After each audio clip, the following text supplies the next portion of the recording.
There was a case where a girl who's on a foundation course, I asked her some basic questions. She was not able to think clearly, speak coherently, say anything that really made sense. And I thought, why is this? That, and she seemed to kind of basically be glazed and just essentially going through the motions. I said that, well, this is what I've observed. And mum said, I wonder if this is caused by her playing games on the laptop. I think it was Roblox. Mm. And I said, well, how much does she play? It was a shocking amount. And I thought, well, of course it's that. I was trying to, as a teacher, just ask this girl to see what her learning shortfalls were. But the issue wasn't that, oh, she hasn't understood this or she hasn't done this work. It's the fact that her brain's been frazzled because she's been playing on these devices, consuming these digital toxins. And the mum is kind of only in that moment, it's like she thought, oh, I wonder if there's a connection. And it's the same thing. I've seen it time and time again especially since COVID, Remind me how long you've been teaching kids again. since 85, so 41 years now. And how does that compare to 20 years ago? Even to 5 years ago, but definitely 20 years ago, when children were not playing any digital games, they were, in essence, their thinking was very much like small adults. So you could relate very directly, and if you relate any kind of experience to them, Yeah. children would be able to identify with that. And they had, what I like to say, they had their feet on the ground. They were in contact with reality. They were playing physically. They were going to the park. They were riding their bicycles. They were meeting up with their friends often. And those kind of traditional ways of entertaining themselves. And so they were very much more thoughtful, much more in touch with reality, much more imaginative, and much more teachable, much better at learning. Years after COVID,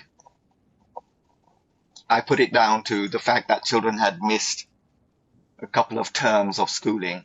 But that was 6 years ago, more than 6 years ago now.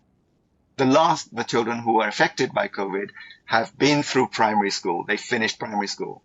There's something else, which is making them much less curious, much less thoughtful, much less imaginative, and much poorer at learning and speaking, expressing themselves, and essentially losing touch with reality. The most kind of acute, visible thing is that their eyes are glazed. Yeah. Their eyes are glazed. It's like I ask a question and the answer that I get bears almost no relation to the question that I asked. Because they're just going through the motions of responding. They know that if they get a question, they have to give a response. So they just give a response. It's not a case of, oh, I've been asked a question and the point of the question is for me to think about it and then give a reasoned response. It's just I give a response. And children who have had their brain frazzled because they've been consuming digital toxins, they actually, that's what they do even in giving written answers or doing a test. What they do is there's a question and then they choose an answer and they bypass the bit in between of understanding the scenario, understanding the problem and reasoning out an answer. And so many times, because I am trying to help children to think through in a way that makes sense, I will ask them when they give me an answer, oh, right. And I won't tell them if their answer is right or wrong. I'll say, oh, okay, so that's your answer. Now explain how you got that. They can't explain how they got their answer because there wasn't a systematic way of thinking it through. And so I feel a little bit like, what can I do? Doesn't matter how experienced I am at teaching and how skillful I am at teaching. These children don't even know what it is to learn. they think putting an answer is what it's all about, not that thinking it through and seeing whether it makes sense is what it's about. They're not thinking that. When I teach, I make jokes because it keeps a little bit of levity, a little bit of fun as part of the learning process. But the children don't even understand that this is a joke. I remember when I did your course, your crash course, and when I supported, when I was around that age, that was one of the kids' favourite things, was all your jokes, and they would really back and forth with you and always get them. That was not a thing.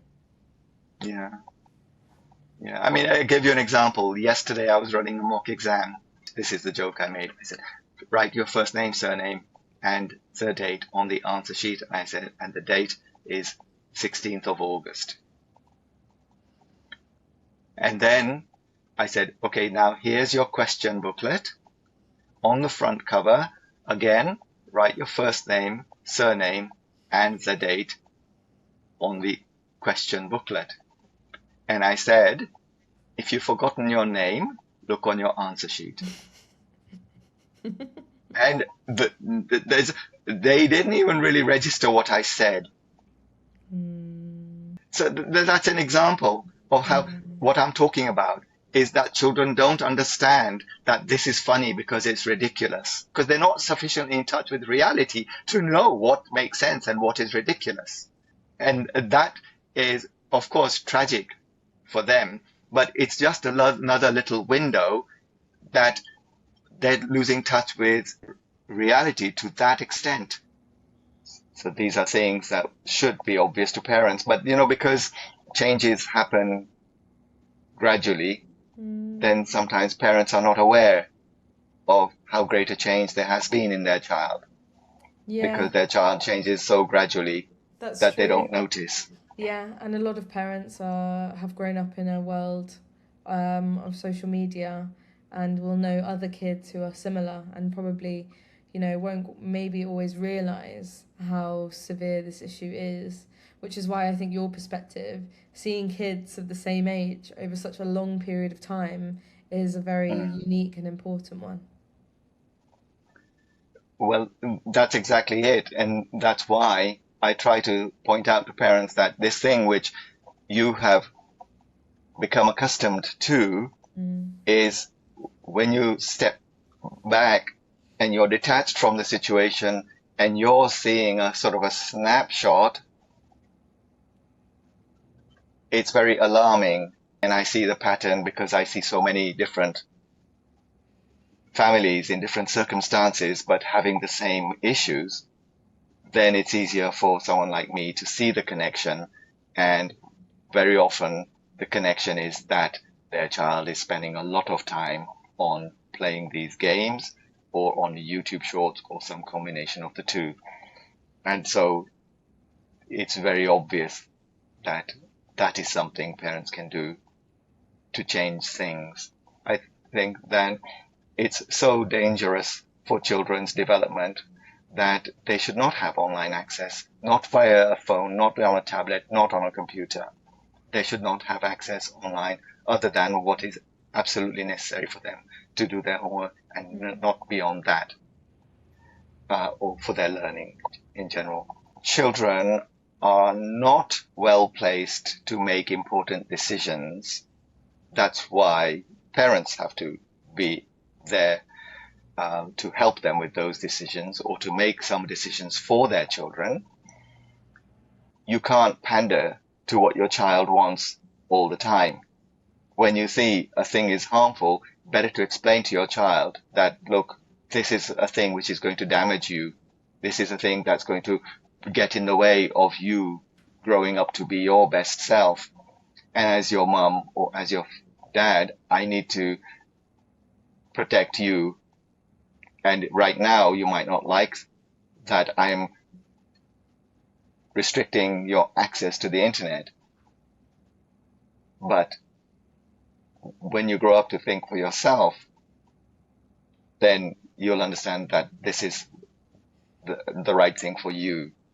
Yeah. So you have to trust that I'm looking after your interests and not just being me. And I think parents have to be bold enough and courageous enough and thoughtful enough to do that. Many parents are afraid to do that because they don't want to upset their child. They don't want to be the bad guy. And so they pander to their child. But in that process, what they're doing is they are colluding with all the other forces to damage their child, hold their child back. And so there isn't any easy option. But there is the right option. Well, in a sense, that's what courage is to do the right thing, even though it wasn't the easy thing. And so that's the takeaway. You have to do the right thing as parent and not the thing that's convenient or easy. Handing children an iPad and saying, oh, you just get on and keep out of the way, keep quiet. That's easy, but it's not the right thing. Stop doing it.